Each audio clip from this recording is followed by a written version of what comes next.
এই মুহূর্তে যুবহাতের বড় আপডেট রয়েছে এবং উঠে আসা তথ্য অনুযায়ী যেটা জানা যাচ্ছে, যুবহাতিতে যারা আবেদন করছেন এবং তার সাথে যারা টাকা পেয়েছেন এবং যারা এখনও পর্যন্ত টাকা পাননি, প্রত্যেকের জন্য কিন্তু একটি বড় খারাপ খবর রয়েছে, যেটা শুনে আপনাদের মধ্যে অনেকেরই হয়তো মন খারাপ হতে পারে। তো প্রশ্নটা হচ্ছে, সেটা কী এমন খারাপ খবর? এই নিয়ে আলোচনা করব আজকের ভিডিওটির মাধ্যমে। তো ভিডিওটি কোনো প্রকার স্কিপ না করে প্রথম থেকে শেষ পর্যন্ত মনোযোগ সহকারে দেখবেন এবং তার সাথে আপনারা যদি আমার এই চ্যানেলটিতে প্রথমবার হয়ে থাকেন তাহলে চ্যানেলটিকে সাবস্ক্রাইব করে পাশ থাকা বেল আইকনটি অন করে রাখবেন। তো চলুন ভিডিওটি শুরু করা যাক। প্রথমে আপনাদের জানিয়ে রাখে, আপনাদের মধ্যে এখনও অনেকে আছেন যারা যুবহাতি প্রকল্পের 3টি কিস্তি টাকা একসাথে পেয়েছেন, আবার কেউ 2টি কিস্তি টাকা পেয়ে গেছেন। এছাড়াও আবার অনেকে আছেন তাদের এখনও 1টি কিস্তিরও টাকা পাননি। এর প্রমাণও এর আগের অনেক ভিডিওতে দেখিয়েছে। তো মেন কথা হচ্ছে, বর্তমানে বিশেষ সূত্র জানা আছে এখনও পর্যন্ত যারা টাকা পেয়েছেন এবং এখন যারা একদম টাকা পায়নি, সবার ক্ষেত্রে একটি খারাপ আপডেট সামনে এসেছে, যেটা আপনাদের মধ্যে অনেকের খারাপ লাগলেও লাগতে পারে। তবে এই মুহূর্তে যুবহাতি প্রকল্পে সকল আবেদনকারীদের মোবাইলে এক নতুন এসএমএস ঢুকতে শুরু করেছে। তবে সেই এসএমএসটি আসছে information and cultural affairs department তরফ থেকে এবং এসএমএসে বলা হচ্ছে, এখনও পর্যন্ত যারা টাকা পায়নি এবং যারা অলরেডি টাকা পেয়েছেন, সবার ক্ষেত্রে কিন্তু নতুন করে ভেরিফিকেশনের মাধ্যমে টাকা দেওয়া হবে। এখানটা অনেকের মনে নিশ্চয়ই প্রশ্ন থাকতে পারে, সেটা কী এমন ভেরিফিকেশান?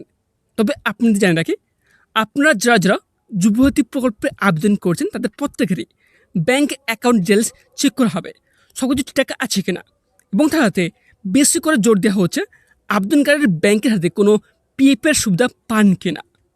কেননা অনেকে আছেন যারা নন গভর্নমেন্ট অর্থাৎ বেসরকারি সংস্থার আন্ডারে কাজ করেন এবং তার হাতে চেক করবে সেখানে কোনো প্রকার পিএফের সুবিধা আছে কিনা। যদি ভেরিফিকেশন করে জানতে পারে আপনি কোনো বেসরকারি সংস্থার আন্ডারে কাজ করেন এবং পিএফের সুবিধা পেয়ে থাকেন, সেক্ষেত্রে আপনি যে যুবহাতি প্রকল্পে আবেদন করছেন তা আপনার আবেদন রিজেক্ট করা হবে এবং সে আপনি টাকা পান কিংবা না পান, পিএফের সুবিধা থাকলেই আপনার আবেদন নিশ্চিন্তে বাতিল করা হবে। একবার আপনার অ্যাপ্লিকেশন রিজেক্ট করলে আপনি আর কোনো মতোই যুবহাতি প্রকল্পের সুবিধা পাবেন না।